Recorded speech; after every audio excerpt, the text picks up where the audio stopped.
Reise is a microbrand based in Singapore and is owned and operated by Travis Tan. Travis isn't new to the watch world and is also the co-founder of BOLDR watches and Travis Leon watches. Reise is his latest venture and the Resolute is their first offering. The Resolute will go live on Kickstarter in August and is being sold as the ultimate titanium field watch. First, I'm going to be that annoying guy that raises his hand and says, but actually, by the typical definition, field watches have Arabic numerals. But I also don't care since this is in reality a tool watch and a pretty awesome one at that.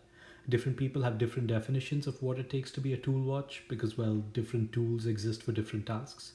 But when I think of what I would like to see in a tool watch, here's what comes to mind. I want something that's comfortable, and the Resolute delivers excellent proportions and weight thanks to the titanium case. I want something that's easy to read. I prefer Arabic numerals, but the clear and easily discernible indices on the Resolute are fine too. I want something that can resist any unusual environment that it's placed in, so good water resistance, and the 100 meters of water resistance on the Resolute is usually my cutoff. I want something that can maintain its original appearance for as long as possible, so a sapphire crystal, and usually brushed or media blasted instead of polished cases. And surface or material hardening is always a big value add. I want a movement that is both accurate and has a history of reliability, and the Seiko NH35 isn't the most accurate, but it is hard to argue with the reliability of these movements. And lastly, build quality. There's no point in having the best of specifications if the overall build quality is terrible. I'm happy to report that this watch checks off almost all these boxes, and at the $299 Kickstarter price, I think that this watch delivers an incredible amount of value. And at that price, it's an easy addition to a large collection or an excellent decision for a first watch. Let's take a look. The case is made of titanium and appears to be bead blasted. The titanium is then coated with what they call an ultra hex coating that gives it a Vickers rating of about 1200 HV, roughly 6 to 8 times that of regular 316L stainless steel. I believe Traska do something similar on their freediver that I reviewed a while ago. I love the angular case design. It has a very militaristic and tactical aesthetic. If you're a fan of Christopher Nolan's Batman trilogy, this watch will remind you of Christian Bale's polarizing Batmobile, the Tumbler, which was designed to be a monstrous crossbreed of a Lamborghini and a tank. There's not a smoothly curved surface to be found on the case and I love it. Interestingly, the bezel also extends out of the case by a fraction of a millimeter, like on the Lume Endurance. In many ways, this watch is like a distant relative of the Lume Endurance. The crown is very well proportioned and is easy to grip thanks to the deep and large ridges. The crown and stem operating experience is good and is among the better Seiko NH35 based watches that I've reviewed. There isn't any crown or stem wobble, which is impressive for the price. The whole crown and guard design is very much to my liking. The case back is solid titanium with the brand's logo and a few basic specifications engraved onto it. I'm glad they didn't attempt an exhibition window. The case back is slightly darker than the rest of the case, and I suspect that the Ultra Hex coating isn't applied here, as the case back has a few minor surface scratches. Both the case back and crown screw down and allow the watch to be rated for up to 100 meters of water resistance, and the crystal is a flat sapphire crystal with a layer of anti-reflecting coating on the bottom surface. I think it could have used a layer on the top as well, as it can occasionally pick up a few reflections. The base of the dial appears to be bead blasted and painted and has a very interesting texture. I was sent the black dial variant, but they also offer this in some more interesting color burst patterns in blue, grey and green.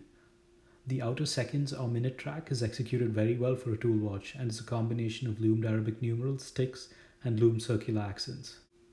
The applied indices are filled with lume and have bicolor split indices at the 6, 9 and 12 positions.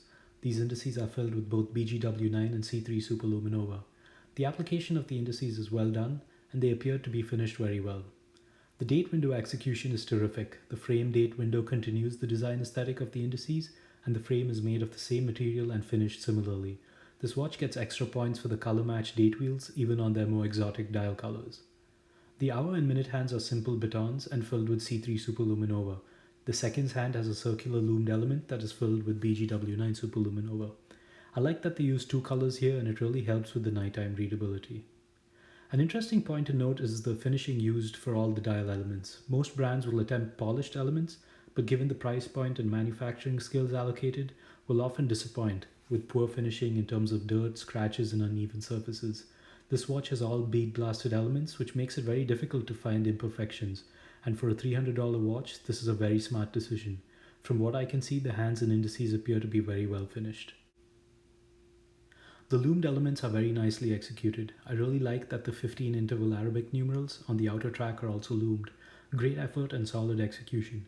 The loom is bright and holds charge well. The C3 elements stay brighter for longer, but that's likely due to the increased surface area of application.